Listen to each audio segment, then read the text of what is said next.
大家好，欢迎回到会说中文，我是吴老师。那最近呢，有很多的新手老师私信给我，问我开学之前我们老师要准备哪些东西。我能够想象到，如果你新拿到一个 offer， 然后你不知道学校会提供什么，你自己需要准备什么东西然后班级管理需要什么小道具啊什么的，会给老师很多的这个紧张和局促感。其实不管是新手老师还是老老师也好就是我在开学前几天的话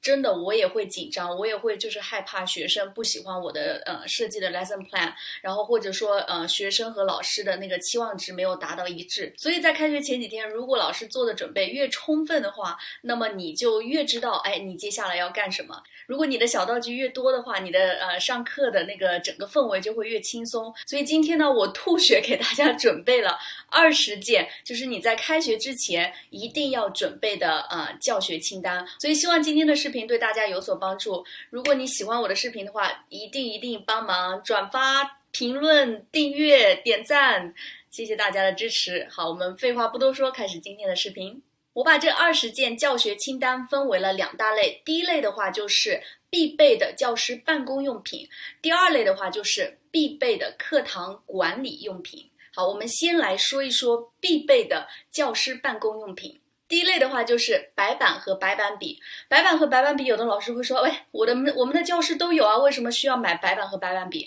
我这里说的是那个小白板，就是给每一个学生有配套的白板和白板笔。好处是什么？比如说我们在学生字的时候，学生可以在他们的白板上面画画，也可以写字，也可以跟着老师一起练字。这是一个很好的在老师上课的时候，学生可以自我进行一个反复练习的一个工具。那么为什么我会推荐白板和白板笔呢？因为有一些小朋友他们就是上课的时候经常找不到笔记本在哪里，有的时候让他们做笔记他们就会忘记，小学初中都是一样的，所以的话我一般上课的时候会给他们2个选择，就是说第一个，你要么是写在你的笔记本上，我们学的生字你可以跟着老师一起练。如果你不想要写在笔记本上，你也可以拿我们教室里的白板，你就可以自己写在自己的小白板上。第三个的话，他们可以做字卡。做字卡的话，我是没有硬性规定说每一个学生必须做字卡，因为有的学生他是比较喜欢做字卡，然后自己做一些闪卡的复习，但是有的学生不喜欢，觉得那个对他没有帮助，所以我对初高中的学生是这样规定的。但是对小学的学生的话，如果你想要帮助学生培养一些良好的学习习惯的话，我是建议用那个笔记本和字卡，这个的话会帮助学生有一个比较系统的一个学生字的一个规律。那第二个我们就要说到的是字卡卡片。字卡卡片的话，我们其实分很多种，我这里提供的就是最简单的基本的那个字卡卡片。那么我们做字卡本其实有很多不同的方式，如果感兴趣的老师可以看我以前推出的一个视频，里面给大家介绍了不同的方式可以做字卡本，而且它是一个 all year long project， 就是一整年都可以做的。然后有的小朋友就是一整年把他的那个字卡本加上去，做完了之后一整年会非常的有成就感。第三个是 wall pocket chart， 这个的话其实我在之前2年级和5年级都用过，我觉得还是挺好用的。就是每节课上课之前，我会把之前的生字放在那个 pocket 里面，然后让学生进行复习，有点像我们英文的这个 side words， 比较重要的字和词我就会放在那里面，然后学生的话每天可以看见，然后也可以做一个很简单的 exit ticket， 就是说好，今天我们去操场之前每个人要说我们这个 pocket 里面的一个词，然后老师随便指哪一个词，然后说对的小朋友就可以出去排队，然后一个一个就这样子。这个是我很喜欢做的一个小活动。当然了，老师没有这个 work pocket 的话，也可以直接用闪卡的方式让他答对然后出去。但是这个 wall pocket 的话，我觉得就是一些比较重点的字，老师觉得也比较难比较混淆的字，就可以专门的放在那里面，这样学生的话就平时吃饭的时候玩的时候都能看到那些字，然后久而久之的话就慢慢就记住了。第4个是 laminate 复合机。laminate 我不知道老师的那个预算够不够，就是你可以在自己的教室买一台，或者我们可能一个办公室老师大家共用一台。但是我觉得 Lemonade 非常的好用。Lemonade 的话，我一般就是比较重要的一些材料啊、资料啊，就会把它这样用塑料的这样 cover 住，就是非常的干净整洁。比如说拼音表，我就会用这个复合机把那个纸重新再保护膜再 cover 一遍，然后每个学生一张。然后有的时候我们就玩游戏的时候，我就会让说，哎，请拿出你的白板笔圈出啊，然后他们可以直接上面圈完之后。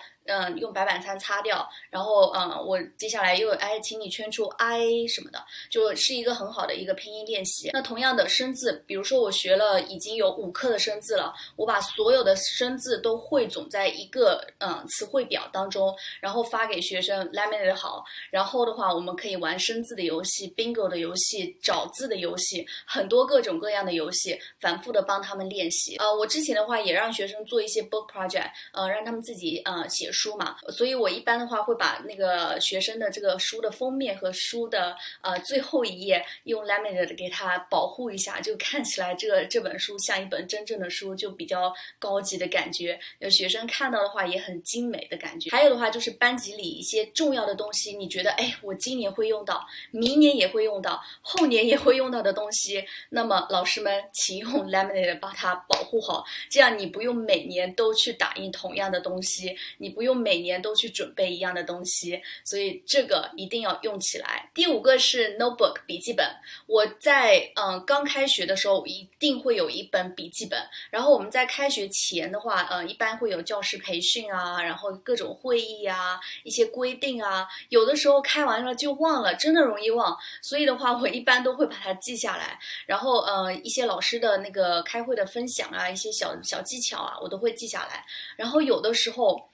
翻回去，就可能在上了一个月的班或者2个月的班，回去再去看看，真的觉得很有用。或者有的时候我在上1节课的时候，突然有一个非常好玩的游戏，我们大家一起玩了，然后那节课下课的时候，我就会把那个我们上课玩的游戏就写下来，然后我第2年同一个时间再回到这里的时候，我就知道哇，这个时间我有玩这个游戏，上课效果还不错，所以的话就不会每一年都要去想一些新的东西。第6个是救急包，老师们一定要给自己准备一个救急包，因为你会经常发现，我的桌子上的笔怎么不见了？我的那个订书机怎么不见了？我的小剪刀去哪里了？所以你的救急包里面应该包有这些东西：铅笔啊、笔呀、荧光笔啊、小剪刀呀、小夹子呀、订书机呀、胶带呀，这些小东西都备好。所以每次上课的时候拿着你的救急包，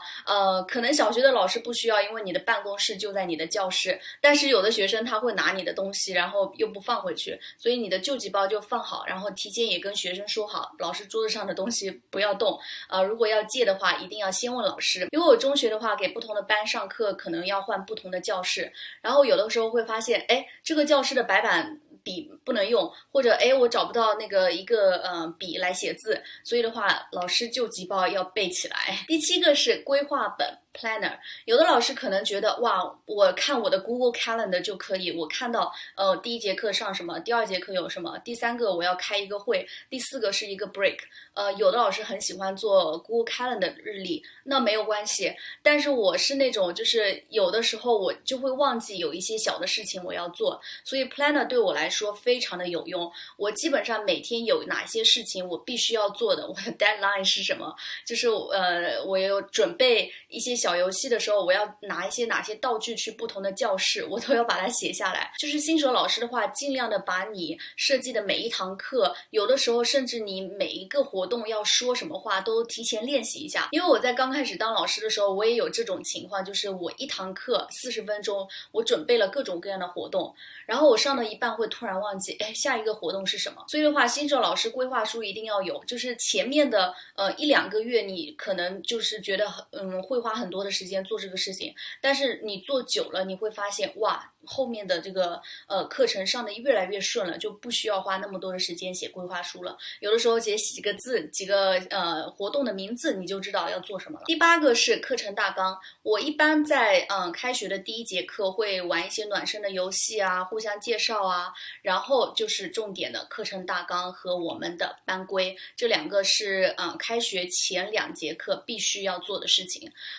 小学阶段的话，我一般不会说课程大纲那么严肃，但是我会跟他们说班规，还有的话我会大概给他们介绍一下，我们这个学期会上哪些东西啊，然后前面几个月会做什么事情啊，有哪些重要的 project 呀，我会简单的给他们说一下，让他们觉得很兴奋。但是初高学生的话，我会把课程大纲发给他们，然后告诉他们我的评分标准是什么，因为有的学生的话他很在乎这一个，就是我们的考勤，还有我们的作业，还有我们 project， 还有我们的课堂表现，这些都是有分的，占多少比例，然后我们的小考听写占多少比例，这些我提前都跟学生说好，做好说明，然后多久的时间会有一次听写，听写完之后有多长的时间是可以回来补考的，还有的话就是作业忘记做的话，或者没有时间做，你要怎么跟老师沟通，你有几次被原谅的机会，这些都提前跟学生打好说明，这样的话学生对于这节课老师对他们的这个期望值，他们大概心里也有个数。第9个的话就是文件夹和收纳盒。我相信很多的老师在准备上课的一些内容的话，肯定不只是局限于我们的书本还有活动本的，对不对？老师肯定也会打印一些课余的一些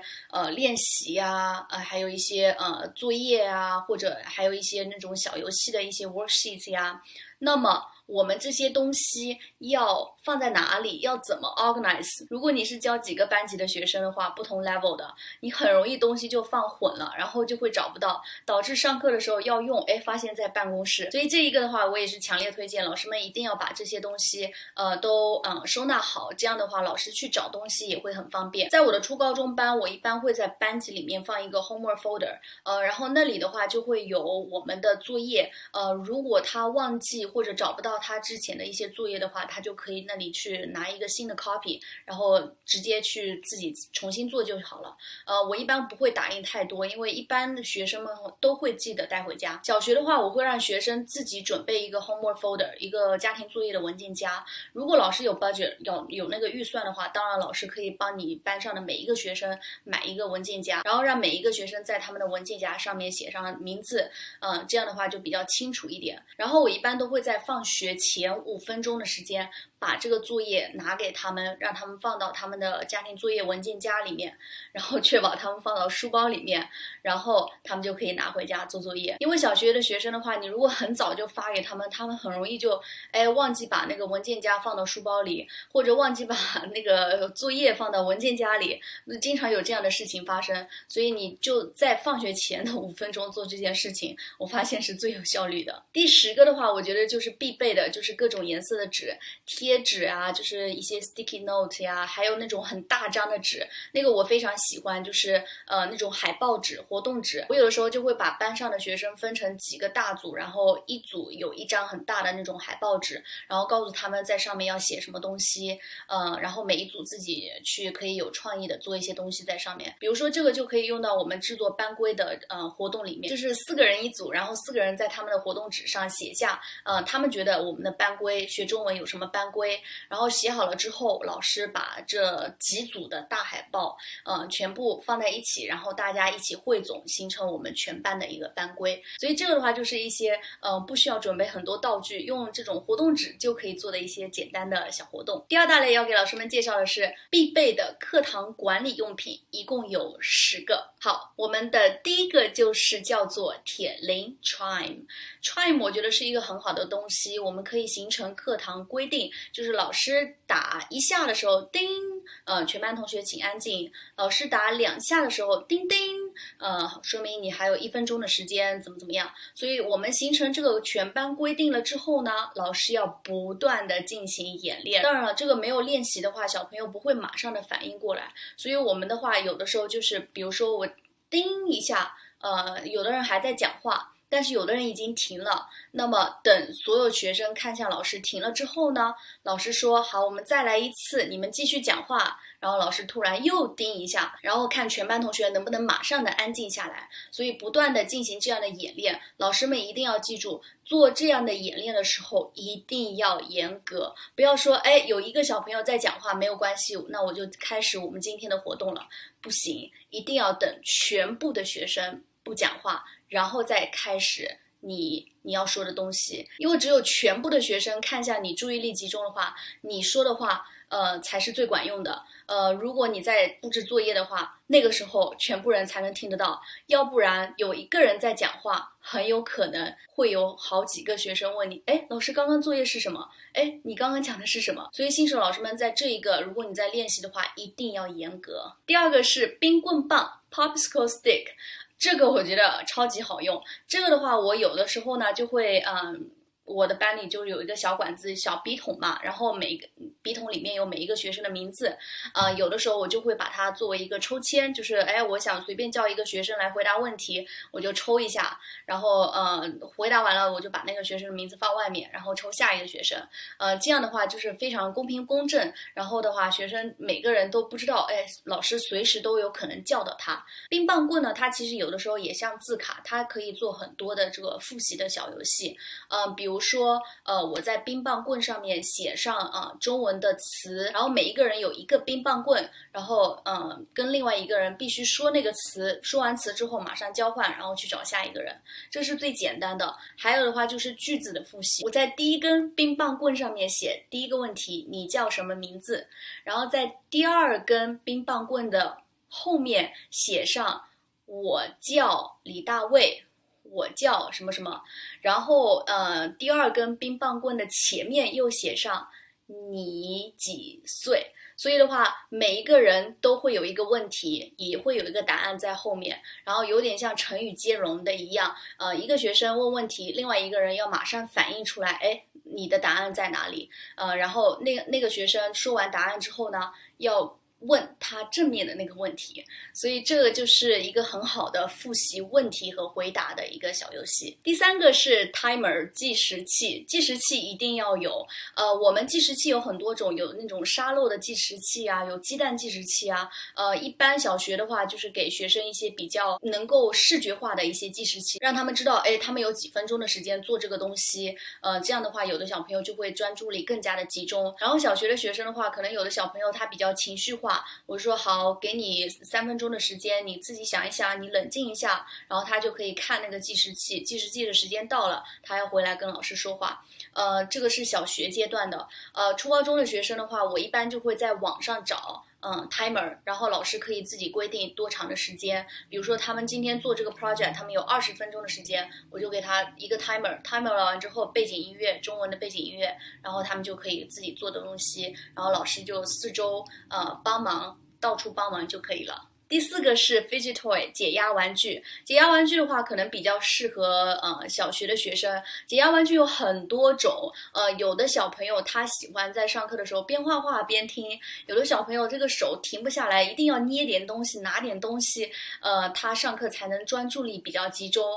所以的话，我们有这样的解压玩具给他们，他们就不会去弄一些别的东西。我看过有的小朋友上课的切那个橡皮的呀，或者玩那个胶水，把那个白色的胶水倒到手上，然后又撕下来的呀，就是有的时候挺浪费的。那我们有这样的解压的玩具给他们，他们上课既可以解压，又可以专心的听，何乐而不为呢？对吧？第五个是骰子 dice。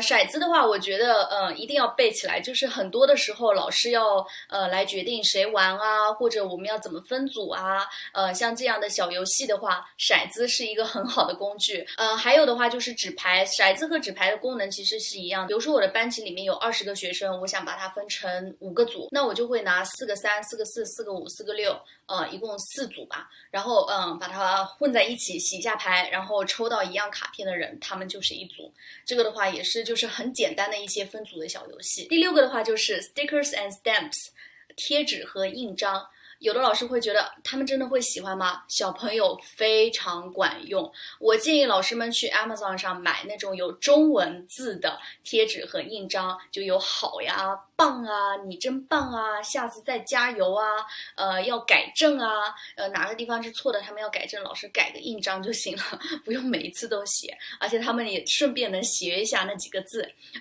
我觉得非常的好用，就是是一个很好的一个奖励机制。第7个是 Student Passport 学生护照，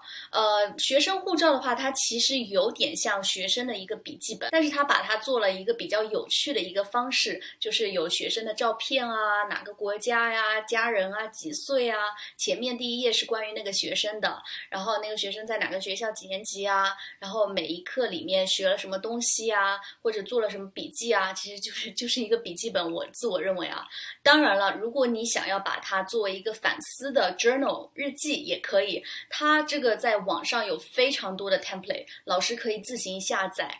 下来，把它打印出来，然后让学生自己做一个那种小小的护照本，然后第1页把它 laminate 起来，看起来很高级，然后每一个学生有一本自己做的护照，然后比如说学生今天那个作业完成的非常好，老师给他一个 sticker 在他的护照上，或者老师给他一个很好的章盖在他的护照上，相当于他们的一个 visa，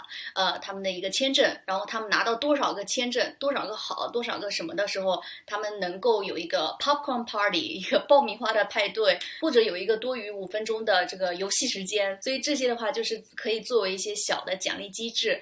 来激励我们的学生，更好的完成他们的作业。第8个是 erasable pocket， 这个就是塑胶口袋。塑胶口袋其实跟那个 laminate 的性质差不多，但是它这个就比较好，就是它可以循环反复利用嘛。就是比如说我要让学生练习一道题，我就把那个题放在那个口袋里面，然后让一个学生练完之后，好给下一个学生，这个的话就比较环保一点。第9个的话就是 class expectation 班级规定。其实我刚刚在上一个里面已经讲过了，班级规定很重要，在第1节课的时候，老师们一定